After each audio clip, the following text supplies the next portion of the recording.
విశాఖపట్నం వాతావరణ శాఖ అధికారుల సూచనల మేరకు నెల్లూరు జిల్లాను రెడ్ అలర్ట్ జారీ చేయడం జరిగిందని నెల్లూరు ఆర్డీఓ అనూష తెలిపారు. నెల్లూరు డివిజన్ మరియు నెల్లూరు జిల్లా ప్రజలు అప్రమత్తంగా ఉండాలని ఆమె విజ్ఞప్తి చేశారు. తుఫాను ప్రభావం దృష్ట్యా రానున్న 48 గంటల్లో భారీ వర్షాలు పడే అవకాశం ఉందని, అలాగే గంటకు 60 నుంచి 80 కిలోమీటర్ల మేరకు గాలులు వీచే అవకాశం ఉందని, అవసరమైతే తప్ప ఇంటి నుంచి బయటకు రావద్దని ప్రజలకు ఆర్టీఓ విజ్ఞప్తి చేశారు. అందరికీ నమస్కారం. Nellore division and Nellore district ప్రజలందరికీ కూడా ఐఎండీ విశాఖపట్నం సూచన మేరకు రెడ్ అలర్ట్ జారీ చేయడం జరిగింది. రానున్న 48 గంటల్లో ఇంకా ఎక్కువగా వర్షపాతం, అలానే విండ్ స్పీడ్ అనేది 60 నుంచి 80 కిలోమీటర్ల పర్ అవర్ స్పీడ్కి ఎక్కువ విండ్స్ ఉంటాయి కాబట్టి అందరికీ కూడా సూచనలు జారీ చేయడం జరిగింది. ఎవరైనా సరే ప్లీజ్ ఇంట్లోనే ఉండండి.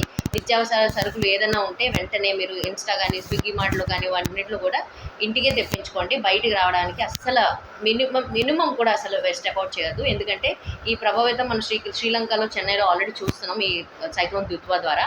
మొన్నే మనం సైక్లోన్ మోంతా ద్వారా బయటకు వచ్చాం నిజంగానే. బికాస్ జిల్లా యంత్రాంగం అందరూ కూడా చాలా కష్టపడి పనిచేశారు ఈ విషయాన్ని. రోడ్లు కట్ ఆఫ్ అయిపోయిన దగ్గర కానీ ఇరిగేషన్ డిపార్ట్మెంట్ వాళ్ళు శాండ్ బ్యాంక్స్ ద్వారా ఈ కట్టల్ని స్ట్రెంథన్ చేయడం దాంట్లో కానీ, ఎలక్ట్రిసిటీ డిపార్ట్మెంట్ ఎప్పటికప్పుడు ఎక్కడైనా చెట్లు ఏమైనా పడిపోయినా సరే, ఏదైనా ఎలక్ట్రిక్ లైన్స్ ఫంక్షనింగ్ అవ్వకపోయినా, సో జిల్లా యంత్రాంగం మన డిస్ట్రిక్ట్ కలెక్టర్ గారి గైడ్లైన్స్ ప్రకారం అందరూ కూడా చాలా బాగా పనిచేయడం ద్వారా సైక్లోన్ మోంతా నుంచి బయటపడ్డాం. అదేవిధంగా సైక్లోన్ దిత్వా నుంచి కూడా బయటపడాలి అని అంటే మీ యొక్క సహకారం అనేది మాకు చాలా ఇంపార్టెంట్. మెయిన్గా మత్స్యకార సోదరులందరికీ కూడా నేను విన్నపం చేసుకుంటున్నాను ఈ మాధ్యమం ద్వారా. మీరు ఎటువంటి ఫిషింగ్ యాక్టివిటీ మీరు మన తీర ప్రాంతాన అస్సలు వెళ్ళొద్దు. ఇప్పుడు వేటకు అస్సలు వెళ్ళొద్దు, ఎందుకంటే రెడ్ అలర్ట్ జారీ చేయడం జరిగింది.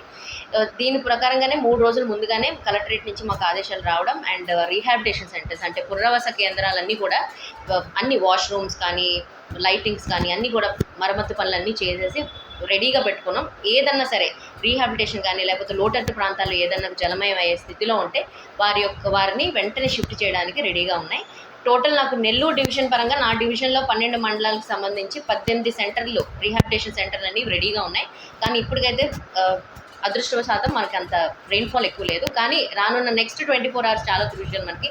అందులో భాగంగానే మన స్పెషల్ ఆఫీసర్ ఎవరైతే యువరాజ్ సింగ్ గారు నియమించబడ్డారు కూడా డిస్ట్రిక్ట్ వచ్చి సమీక్ష సమావేశం అన్ని జరుపుదాలని కోరుకుంటున్నాను.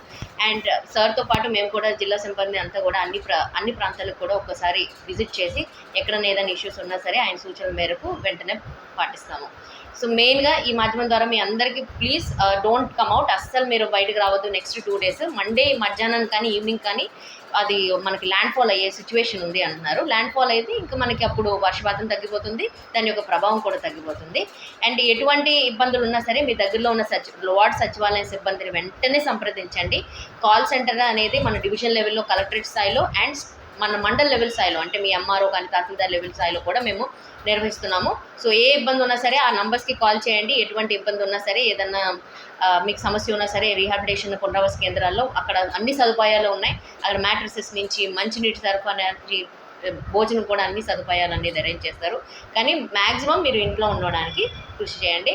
అండ్ అన్ని జిల్లా యంత్రాంగం అంతా కూడా చాలా అలర్ట్ మోడ్లో ఉన్నారు. ప్రతి డిపార్ట్మెంట్ ఒక ఎంఆర్ఓ, R&B సంబంధించిన అధికారులు ఇలా అందరూ